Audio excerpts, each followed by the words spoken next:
glad we could get indoors this morning for this event. This is one that we've been waiting for a long time. As I walk up here, it occurs to me at some point in the distant past in my life, I was actually a lawyer. I actually went to law school. And one term Latin term, the only Latin I speak is the term I learned in law school, res ipsa loquitur, which means the thing speaks for itself. In many respects, we're having a press conference here, not so much to describe what you behold, but to talk about its significance. But the place does speak for itself. And this is a glorious facility that we are pleased to open up at long last today. And let me give you a little bit of background about this facility. So New Bedford has the dubious distinction of having the oldest stock of fire stations in the Commonwealth of Massachusetts. As of yesterday it did. And we have stations that were built largely not just in the 20th century, but also in the 19th century. For those of you who are familiar with these facilities, you'll quickly note that many of the facilities, in fact most of them, still are designed for horse-drawn fire apparatus. That's how old they are. And I firmly believe when I got into office that our public safety personnel, fire, police, and EMS should have modern facilities from which to do their work, from which to deploy from, so they can be more effective in doing what really is the most basic of services for the public, which is providing for the public welfare and safety of the residents of New Bedford. And so that's what really this is about. It costs money to do that, and I'll talk a little bit about that, but it takes investment, it takes a lot of planning, and it takes a big team effort, and that's what you're seeing behind us, the reflection of that team effort. So this new station, to state that which is, I think, well known right now, is a combined fire station, a ladder and engine, ladder and engine companies will be housed here, a police station whose responsibility will be more or less the southern half of the city, and an EMS station that will also cover the south end of the city. I don't know if that means my time is up, but we'll work through these alarms. But we're still working out the kinks, so bear with us, guys. We wanted this to be authentic, so we know that the station's actually live. So going back 4 or 5 years ago now, so hold on one second. Somebody's taking care of this? Oh, good. All right, so you guys can behold something happening. So we want to wait on it, Scott? Yeah, they're going to be leaving right now. They should be this should pretty much be done. Okay. All right. So I'll go on. See that? Look at all the press is scurrying over to the real action right here. All right, we have more to say, guys, so you guys can capture that. So we began this effort some 4 or 5 years ago when we said we need new fire station, we need a new place from which EMS should be deployed from. So we put together a building committee a few years back, and the members of that committee are here today. Many of them are, and we'll note them. So there it goes, Engine 6, so they're on their way. So we are in fact operating today, as you can see. So this site was chosen among many because of its advantages. It can deploy well down the peninsula. It can deploy across much of the south end of the city. As a police station, it's really in a key location right here on Brock Avenue. And as far as EMS goes, again, it's a good site from which to deploy and cover much of the city. This was hands down the best location for us to combine all the stations that we wanted to combine. So this station will house what is already the operations that are currently housed in Station 6 on Purchase Street, former Station 11, which is just down the street here on Brock Avenue. The Station Police Station 2 on Cove Street, former Fire Station 3 on Kempton Street, which has been used as Emergency Management's headquarters, the 1204 Purchase Street, which has been used as a police facility over the last several years, and that's at the former New Bedford Tech site.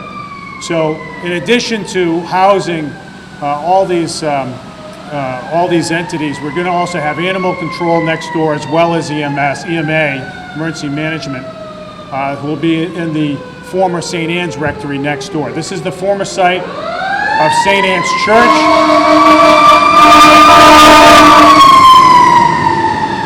Yes, and ladder 3 will be housed here as well. We pulled them out so you guys could come inside from the rain, but there it goes. So so animal control will also be down here. This is a new public safety complex that consists not only of this building, which is operational, but as well as the rectory next door, which will be operational soon enough. And we believe that this is going to be around for a long time and effectively protect the residents of the South End for a long time. The approximate cost of this facility is about $20 million, funded by the taxpayers of this city. This is money well invested. Modern facilities cost money. To do the job right costs money. And I believe this is an investment, a very positive investment for the city. Again, it replaces much older facilities around the South End and beyond.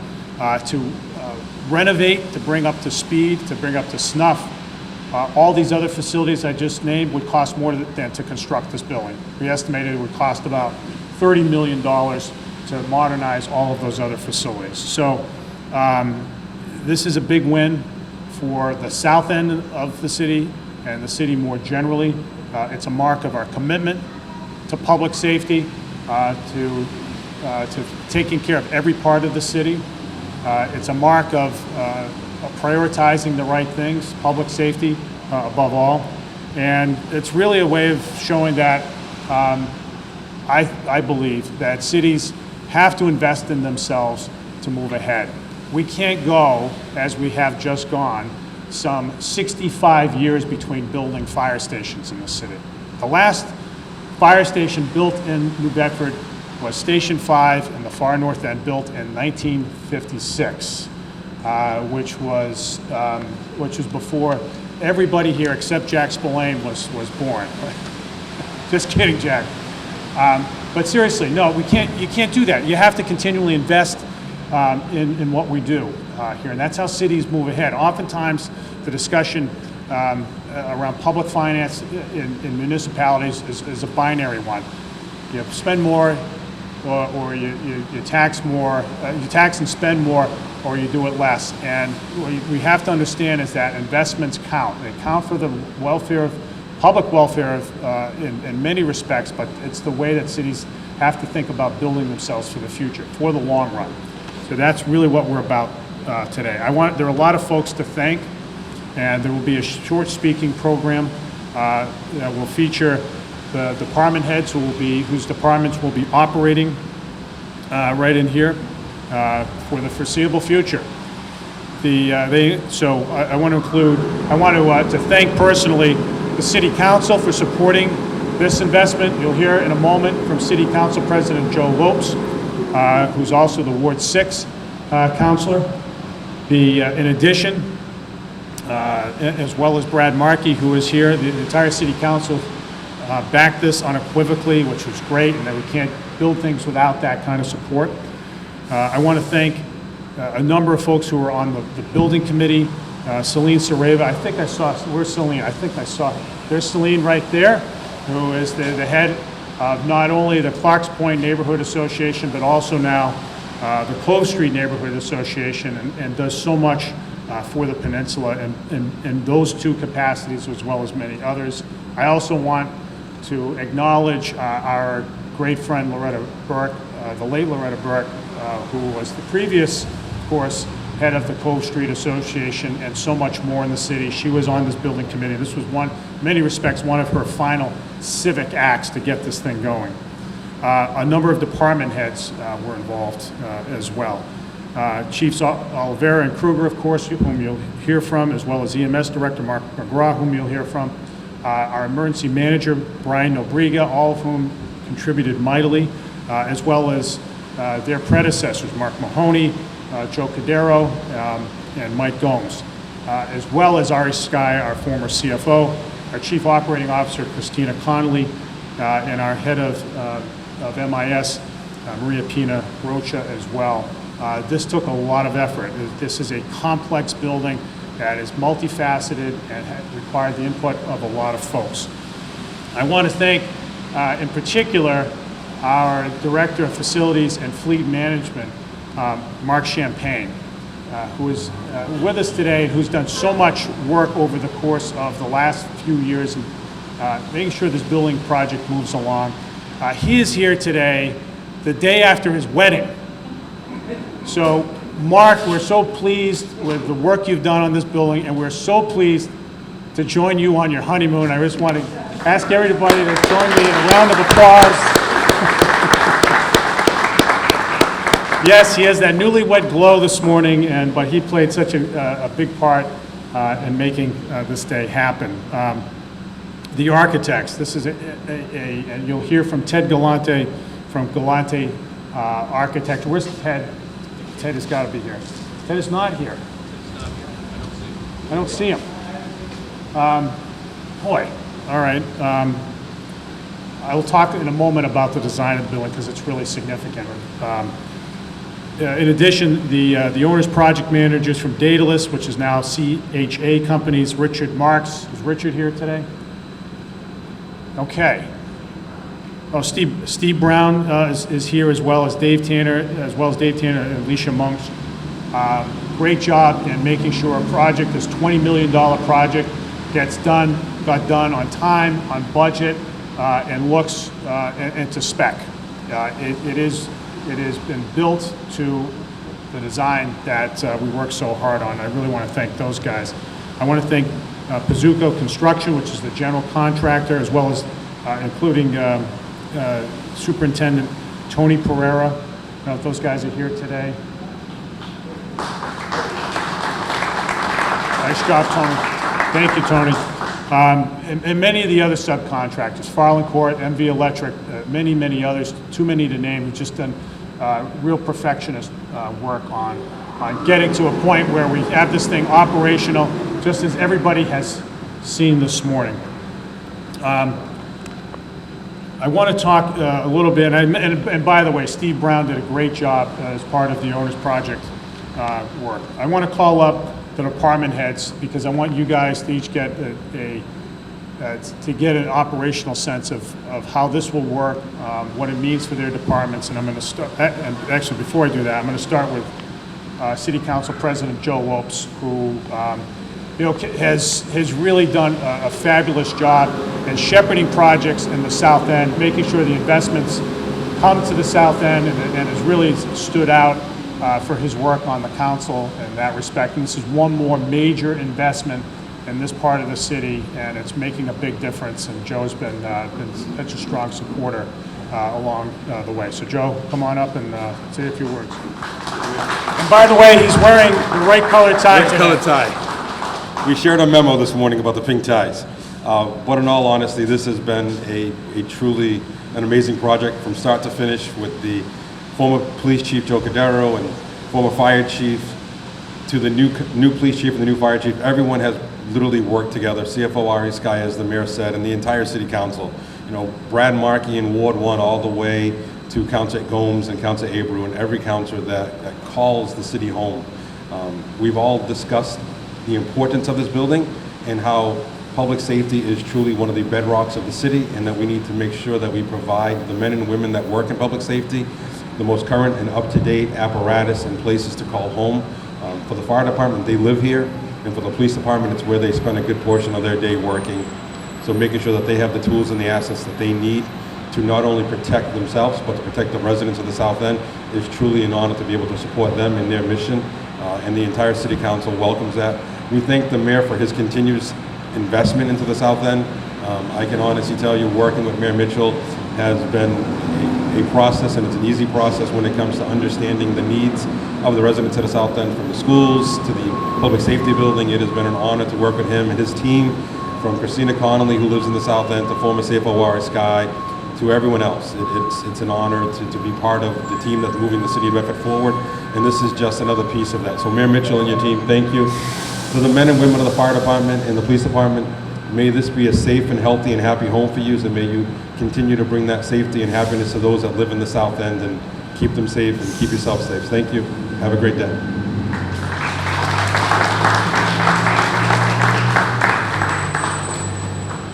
All right, next up I want to call Chief Scott KRUGER to say a few words about what you've been witnessing this morning, but what it means for the fire department to have its first facility built since 1956. Scott.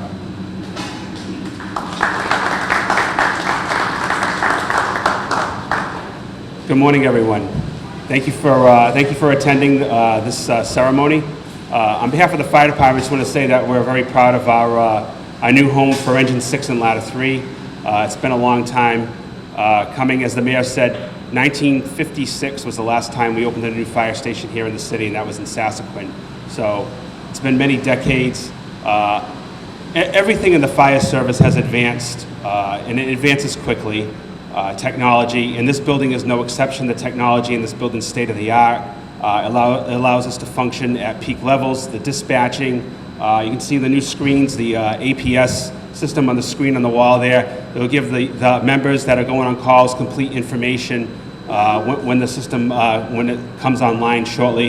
It's, like the mayor said too, it's a far cry from the horse-drawn fire apparatus and the bell system that existed for well over a century, when a call for service would come in and the members would have to count bells to see where they were going to go. So this is just another, one small part of the whole package about how this, great this building is. And you want to have a great building, but you also want to. We have a great building. We have great firefighters. They do a great job. So this is a station that they deserve. They work hard. Along with state-of-the-art fire apparatus, Engine 6 and Ladder 3 here are state-of-the-art as well. So, and just to get past the normal everyday, response activities, you guys just saw them, go on an alarm, is that cancer in the fire service is a serious issue. And this building, it might not see the effects of it in a year or 2 years, but for generations to come, where when there's a fire, firefighters can come back, they can launder all of their gear, their uniforms, their protective gear, they can decontaminate their breathing apparatus, they can decontaminate the fire apparatus as well. There's also a breathing air machine here. They can replenish all the breathing air for their self-contained breathing apparatus as well. So it's all, not only is it a place for you to come and hang your hat, but it's a place where you can make sure that everything that you use is clean, it's decontaminated, and like I said, cancer in the fire service is a serious issue, and this is an aside from, just like I said, the firefighting part of it, but the whole big picture of the advancement of the fire service, and and the city, looking out to benefit the members of this fire department. So we greatly appreciate everyone's effort, the elected officials, the men and women that we hear every day, putting this erector set or Lego set together to make it what it is today. So I just want to thank everybody that was involved. Have a good day.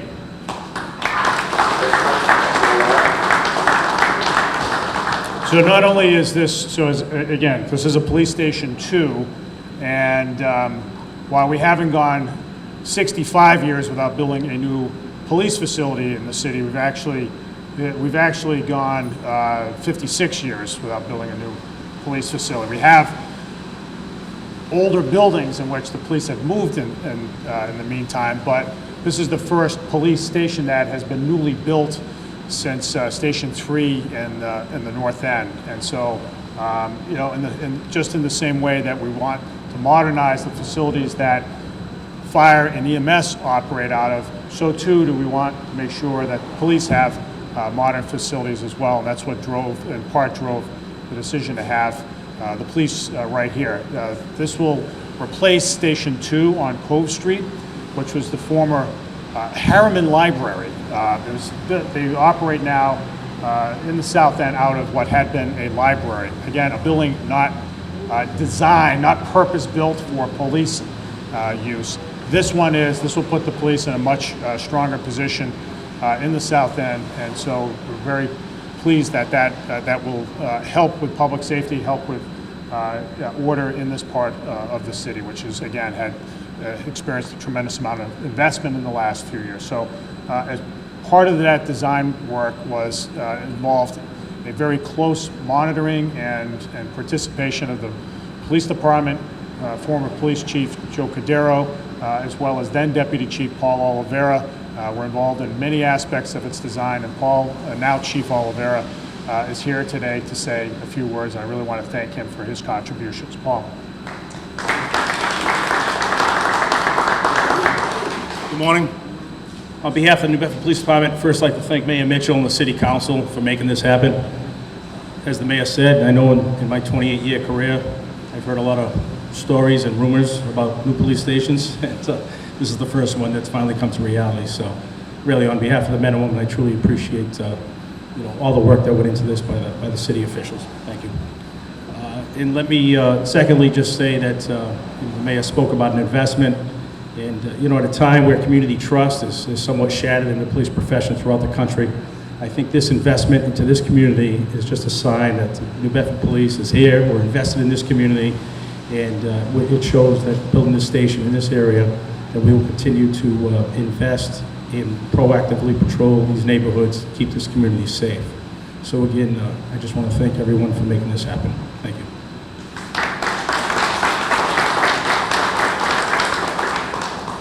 So the city has a very strong emergency management, emergency medical services department, and we have, in fact, most of the medical calls, the vast majority of the medical calls, emergency medical calls in the city go to the city's EMS service.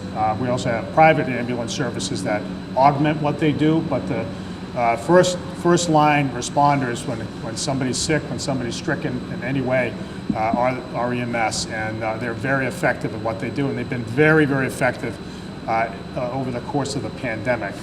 One thing I will just add in that way, because it's timely. They did that. They responded to a vast volume of calls in the last year or so, and they did a remarkable job in preventing their employees from getting infected. We only had a few EMS employees over the course of the year, over the course of the main part of the pandemic. We're not done yet, guys, who became infected. And it's just a real tribute to Mark McGraw's management, not only in serving the mission, but taking care of his troops. And that's what good leaders do. So Mark, thank you for your leadership and for being part of the design and execution of this building. And I'll just ask you to come on up and say a few words about it. Mark.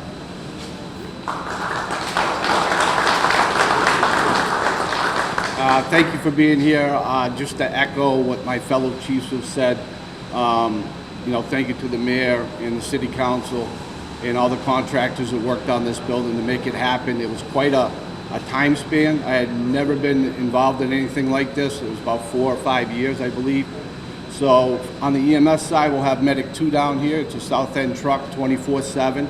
But because of the time span in building it, we've actually put on some impact trucks to address the increasing call volume. So we'll also have an impact truck out of here. A6 will work out of here. So we'll have some really good coverage coming out of here. And, on behalf of the men and women of EMS, we just want to say thank you to the community, to the New Bedford citizens for allowing us to have a space like this and to enjoy for years to come. Thank you.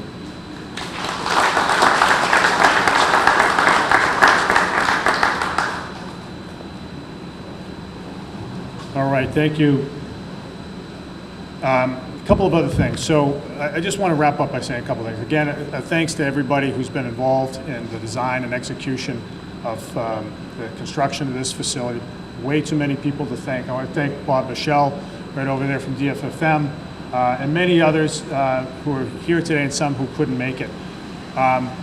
Unfortunately, Ted Galante, the architect, could not make it, and I do want to say just in closing, and I'll take questions in a second, I really want to make an important point about the design of public buildings. So we could have done this cheaper. I will be the first to say, and I had a CFO who wanted to do things cheaper, and that's what CFOs do. We could have put a box here. We could have put, something aluminum sided right here, and some people might have complained, and some people might not have complained, but most people might not have complained.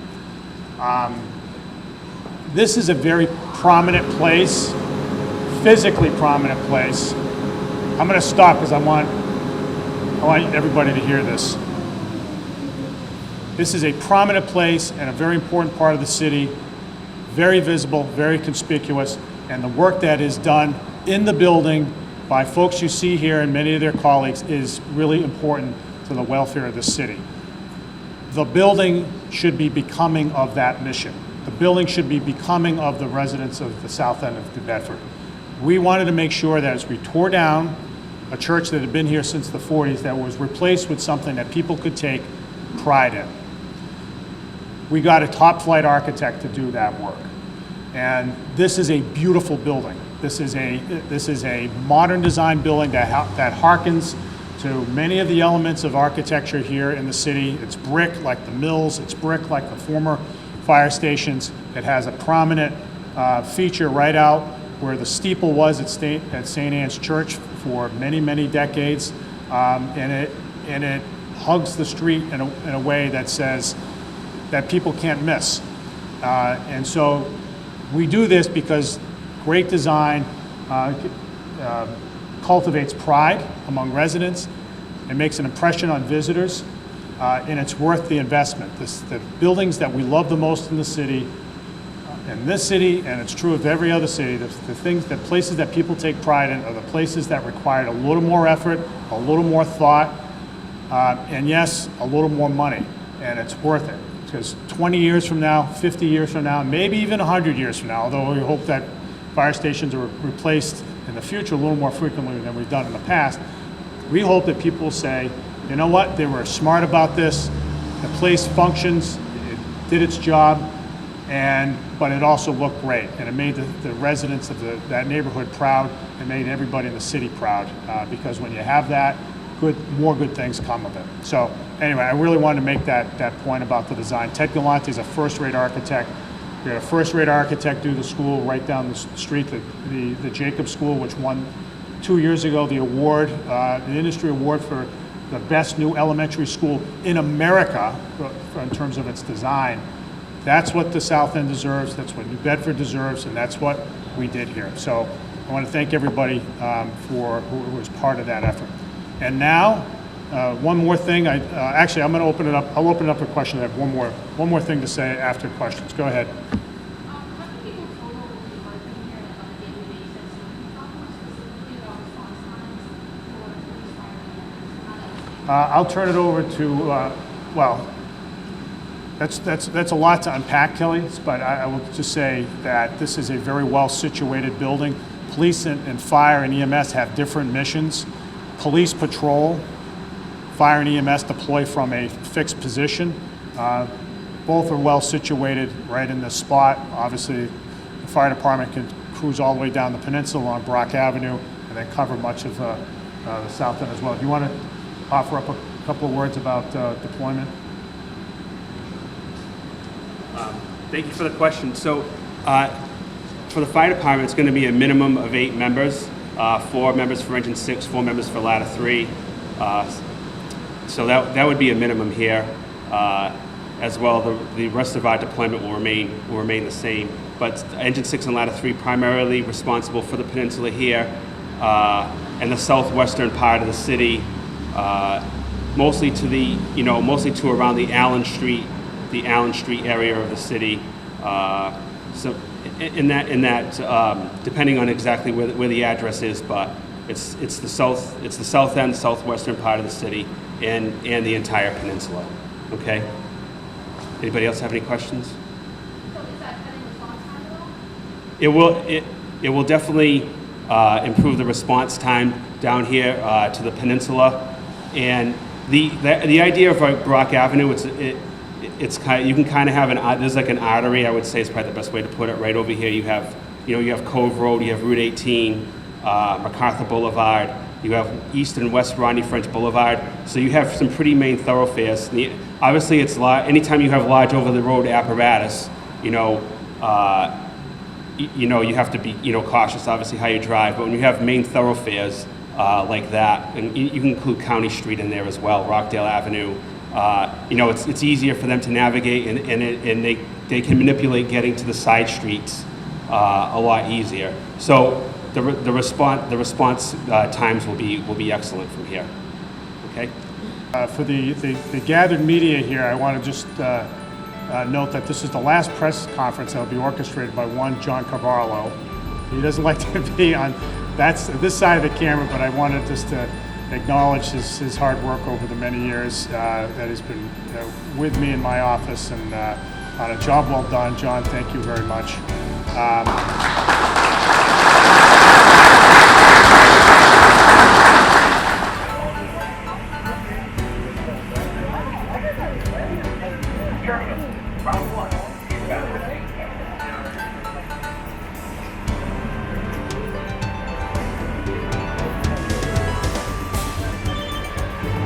Everybody ready? There you go.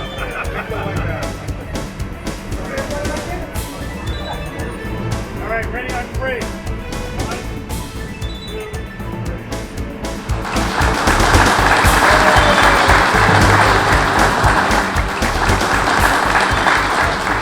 Very good. All right, thank you, everybody.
Bye.